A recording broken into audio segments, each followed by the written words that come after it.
Lockdown से पहले गीता के घर का नजारा कुछ ऐसा था कि रोहन ऑफिस जाता था और शिविन स्कूल।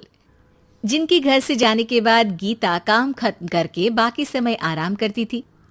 लेकिन लॉकडाउन के बाद ऑफिस और स्कूल घर में ही खुल गए और इससे गीता का हाल वो तो आपको देखने में ही मजा आएगा। शिविन, ओ शिविन, महाराज उठने के लिए क्या 21 तोपों की सलामी लेंगे? अरे बिस्तर से बाहर निकल, ऑनलाइन क्लास स्टार्ट होने वाली है। अरे तुम भी हद करती हो, स्पीकर की तरह चिल्लाने की क्या जरूरत है? दिख नहीं रहा मेरी कॉन्फ्रेंस चल रही है। अब कैमरा और स्पीकर ऑन कर रहा हूं, मुझे कोई शोर नहीं चाहिए। इस पर जैसे ही रोहन लैपटॉप का कैमरा और स्पीकर ऑन करता है तभी कुकर की सीटी बजती है। करा लो अब इसे चुप। लॉकडाउन नहीं हुआ, मेरी मौत का फरमान जारी हो गया। दोनों बाप बेटे ने नाक में दम किया हुआ है। ऐसा बोलकर गीता वहां से शिविन के कमरे में पहुंच जाती है, जहां शिविन अभी भी सो रहा होता है। ओ आलसी, अब अगर 5 मिनट में नहीं उठाना तो आज तेरा गेम और यूट्यूब कैंसिल। माँ की बात सुनकर शिविन बिना 1 मिनट गंवाए उठ खड़ा होता है। उठ गया, अभी नहाकर भी आता हूँ। ये नाटक कहीं और, मुंह पर गीला कपड़ा मार और पढ़ने बैठ। शिविन की ऑनलाइन क्लास स्टार्ट हो जाती है, जिस पर गीता उसे वहां बिठाकर रसोई में चली जाती है। थोड़ी देर में उसे कमरे से कुछ आवाज सुनाई देती है, जिसे सुनकर वो कमरे में वापस आती है। हाय राम, तुझे क्लास अटेंड करने के लिए बोला था, कैमरा ऑफ करके बिस्तर पर नाचने के लिए नहीं बोला था। मम्मी मुझे कुछ समझ नहीं आ रहा, आप बाद में पढ़ा देना ना, वैसे भी अटेंडेंस तो लगी गई है। हाँ हाँ बेटा, जरूर बन जा। तू अभी से हम सबका बाप बन जा। अरे नहीं मतलब कहाँ से लाते हो इतना दिमाग, और पढ़ाई करते हुए ये चला कहाँ जाता है? नाइस क्वेश्चन, दिमाग से पूछकर बता दूंगा। शिविन की बातों से परेशान होकर गीता उसे मारने के लिए जैसे ही आगे बढ़ती है तभी वो कमरे से बाहर भाग जाता है।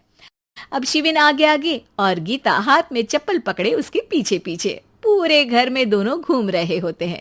इसी बीच वो रोहन के पास पहुंच जाता है और शिविन को मारने वाली चप्पल रोहन के लैपटॉप पर जाकर गिरती है। ओए माँ! मम्मी, अब पापा को चप्पल मार रही हो? वो आज तक के रिपोर्टर, चुपचाप जाकर क्लास अटेंड कर ले, नहीं तो अगली तेरे पीछे लगेगी। इस पर शिविन वहां से चला जाता है, जिसके बाद रोहन गीता से कहता है, इस सर्कस के लिए कुछ बोलना चाहोगी? अरे क्या करूं, जब से तुम दोनों घर में रहने लगे हो, घर अपने आप ही सर्कस बन गया है और मैं तुम्हारी नौकर। कभी बेटी को संभालो तो कभी बाप के नखरे उठाओ। इन्हीं सब उथल पुथल में दिन बीतते रहते हैं, जिसमें हर रोज घर के अंदर कुछ नया सियप्पा खड़ा मिलता है, जो ज्यादातर शिविन और रोहन के ऑनलाइन स्कूल और ऑफिस से रिलेटेड ही होता है। एक सुबह, शिविन चल उठ, आज की क्लास जल्दी है। कैमरा ऑफ करके आप अटेंड कर लो। अरे ऐसे छित्तर पड़ेंगे, दादी नानी सब एक साथ याद आ जाएंगी। गीता की लाख मशक्कतों के बाद क्लास तो खत्म हो जाती है, लेकिन उसके बाद शिविन फोन इस्तेमाल करते हुए इंस्टाग्राम रील बनाने लगता है। रसोड़े में कौन था? तुम थी, मैं थी, कौन था? कौन था? हाँ, मैं गरीब हूँ, मैं गरीब हूँ। अरे ओ गरीब के बेटे, आजा, मैं बनाती हूँ तुझे गरीब। मैं बताती हूँ रसोड़े में कौन था। पढ़ाई करने बोलो तो इनकी माँ मर जाती है, और ये पागलपंतियां जितनी मर्जी करा लो। गीता शिविन को डांट रही होती है, तभी रोहन बीच में बोल पड़ता है। अरे बच्चा ही तो है, इतना गुस्सा क्यों कर रही हो? बेटे का साथ देने की इसी एक कोशिश में अब शिविन के साथ साथ रोहन भी गीता के गुस्से की सूली पर चढ़ जाता है। अगर बेटे पर इतना ही प्यार आ रहा है तो इसे क्लास अटेंड क्यों नहीं कराते, इसका होमवर्क क्यों नहीं कराते?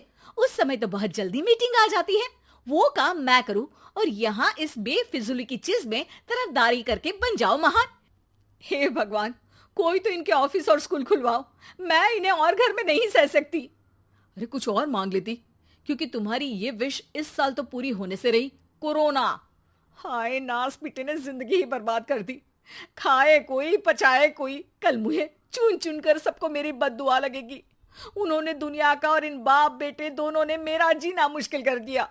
गीता वहां से चली जाती है, जिसके बाद रोहन शिविन से कहता है, अरे तुम्हारी मम्मी इतनी भड़की हुई क्यों है? आपकी वजह से पूरा समय घर में रहते हो और उस पर कोई काम कराने की जगह बस ऑर्डर देते रहते हो। अच्छा बेटे, सारा इल्जाम मुझ पर? पूरा दिन तो वो तुम पर ही चिल्लाती है। हाँ, मतलब दोनों का 50-50 है, कुछ करना पड़ेगा। वो कहते ना, make the best out of worst. I have an idea. वैसे तुम्हारी माँ सही कहती है, बहुत जुबान चलाने लगे हो, कम बोला करो। अगली सुबह रोहन और शिविन अपनी गलती को सुधारने के लिए गीता के उठने से पहले घर का आधा काम खत्म कर देते हैं, जिसे देखकर गीता खुश हो जाती है और फिर बाकी बचा काम वो तीनों मिलकर पूरा कर लेते हैं। जिसके बाद अब वो सब मिल बांट कर हर काम में एक दूसरे की मदद करते हुए लॉकडाउन का मजा लेने लगते हैं।